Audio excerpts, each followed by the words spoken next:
Because every athlete deserves to be treated like a pro. Henry Ford Sports Medicine.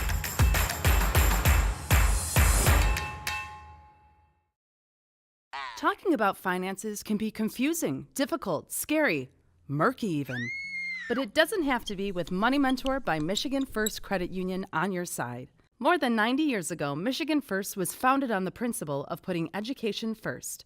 Today, Money Mentor continues that tradition because affording the lifestyle you want isn't always easy. Check us out at MichiganFirstMoneyMentor.com or follow us on social media for tips, tricks, blogs, and videos today.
Ready?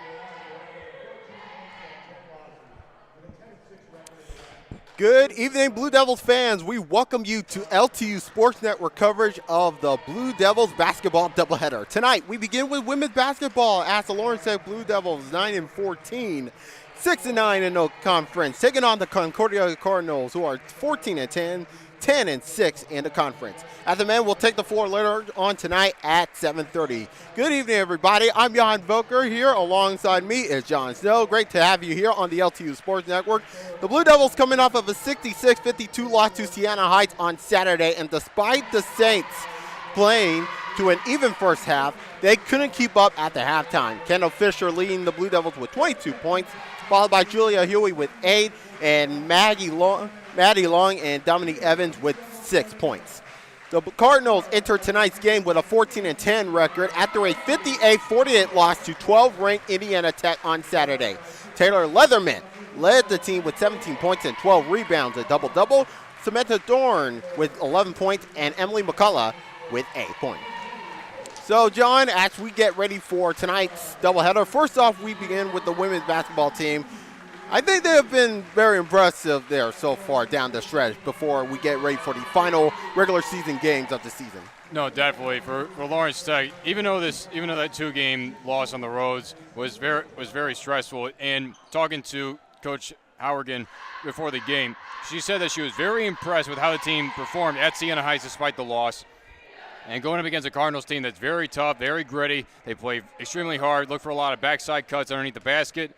She wants everybody to kick it up one notch because not only do they have this home game, then they have one more game on the road and then a 3-game home stretch to finish out the season. You cannot ask for a better end to the season than what LTU has right here. So definitely there's a lot to improve upon. A little bit of a different lineup right here.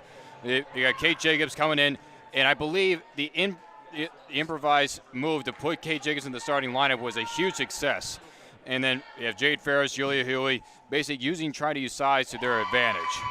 And, of course, you see number 11, Taylor Leatherman, shooting the technical free throw there. For those who have tuned in for the first time, why is there a technical free throw to be made? Well, this is the third occurrence in which the shot clocks here above the baskets have been a malfunction. So, therefore, that is a operations issue, and therefore the opposing team is awarded a free throw opportunity.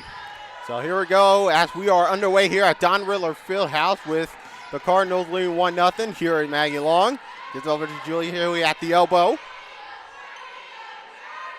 course, the Blue Devils hoping to go down the stretch before they can get ready for the postseason, as Katie Jacobs making her 6th straight start of the year, putting home the first 2 points of the game. And I gotta say, Katie Jacobs has been very impressive so far since she made some starts here today. No, that's their game. They try to float her down low, try to use her size to her advantage, and then put up easy buckets just like that. So look for that a lot in this game here tonight. Here's Gardner. Gives over to Leatherman, who made a technical free throw. Going down the lane. Here comes the three-point shot from McCullough. And it goes off the rim and it'll be picked up by Jade Ferris. And so the improvised form of the shot clock is that on the court, in the corners, there are box-style shot clocks in which are operated manually at the scorer's table. Huey gives over to Jacobs. The only tallest player on this Blue Devil side gives over to Kendall Fisher. Recently had 2,000 points. Trying to get things going. It goes off the mark. And we will go the Cardinals' way as an offensive foul on Katie Jacobs. Yeah, and Coach Howergan is telling Katie Jacobs that's a foul not to give right there. If you're beat underneath, you don't have to try to reach over like that. Even though you have size advantage, you got to be careful like that. So we are just about 90 seconds in at the Blue Devils leading 2-1. As Leatherman going for three. In and out it goes, and it could not connect. As Kendall Fisher will pick it up here for the Blue Devils. Kendall Fisher, of course, had 22.5 rebounds on Saturday's game. Getting the start while playing all of the game. As Julia Huey floats it over, and it hit the back iron. As Leatherman will start it out here for Concordia. Here is Samantha Thorne. 11 points in the last game against Indiana Tech. Samantha Thorne. Here's McCullough. And now here comes the three-point shot from Vu. And here comes the Blue Devils going the other way. Kendall Fisher racing down the court. Gets over to Katie Jacobs. He gets it off the glass and she could not get it to go. Here is Vu.